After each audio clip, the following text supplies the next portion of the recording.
In the sky-high world of aviation, even the smallest slip-up in logging flight time can have huge repercussions. Pilots everywhere, from newbies to veterans, are falling into these traps, and the results could be more costly than you think. Don't panic just yet. We're pulling back the curtain on the most common mistakes that pilots make in their logbooks. From botching Hobbs time to misunderstanding FAA rules, these mistakes could be holding you back from soaring to new heights. Everything is at stake, from your certification to your career trajectory, but with the right knowledge, you can sidestep these pitfalls and keep your logbook and your future squeaky clean. So buckle up as we uncover the shocking truth about flight time logging and how you can avoid these career-killing mistakes. Your logbook isn't just a record, it's your ticket to the top. Get it right, and there's nothing stopping you from reaching the skies. Let's dive into the common mistakes pilots make when logging flight time and how you can avoid them. All right, listen up. Logging flight time isn't just a formality, it's your ticket to advancing your career. But even the best pilots make mistakes, especially when they're new to the game. So let's break down the most common screw-ups and how to avoid them. Mistake number 1, incorrectly entering flight time. A classic is when you mess up the Hobbs or tachometer time. Some pilots don't note the Hobbs reading before and after the flight.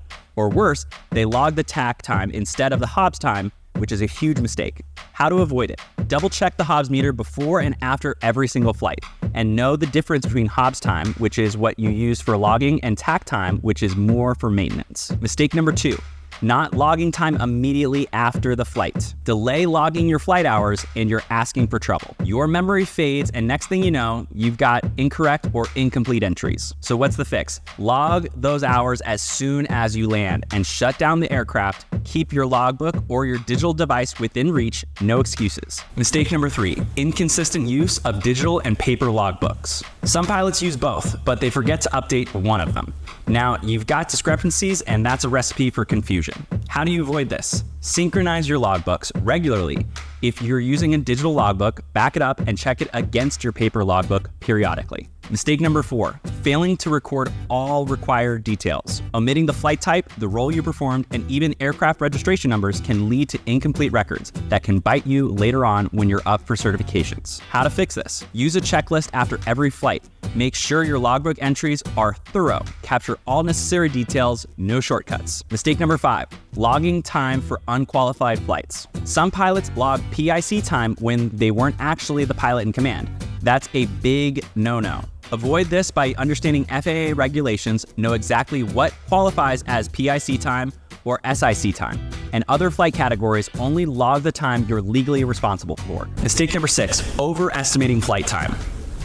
Rounding up flight hours is tempting, but is also a mistake that can lead to inflated hours that don't match the Hobbs meter. How do you avoid this? Log flight time down to the nearest minute or tenth of an hour. No rounding up, be precise. Mistake number 7, ignoring simulator time requirements. Logging simulator time incorrectly can cause issues, especially if it doesn't count towards certified flight hour requirements. The fix: clearly differentiate between actual flight time and simulator time. Understand how simulator time is credited towards your total hours. Mistake number 8, not keeping backups of your logbook. Losing your logbook is a disaster. Some pilots don't back up their records, which can lead to the loss of their logged hours. How do you prevent this? Back up your digital logbook regularly. Scan or photocopy your paper logbook and store those backups in a secure location. Mistake number 9, misunderstanding time sharing and cost sharing rules. When you're sharing flight time, some pilots incorrectly log time that doesn't meet FAA requirements. That's a legal issue waiting to happen. To avoid this, review FAA regulations on time and cost sharing. Log only the time you're allowed to document and all shared costs properly. Mistake number 10, forgetting to record non-flying time. Some pilots forget to log time spent on pre-flight planning, taxiing, or other non-flying activities. That's lost time you could have logged. Remember, flight time starts when the aircraft moves under its own power. Log everything that counts, including pre-flight checks and taxiing. Avoid these mistakes like the plague. Stay diligent, stay informed, and log your flight hours accurately. Your logbook isn't just a record, it's your career on paper. Keep it clean and you'll keep moving forward.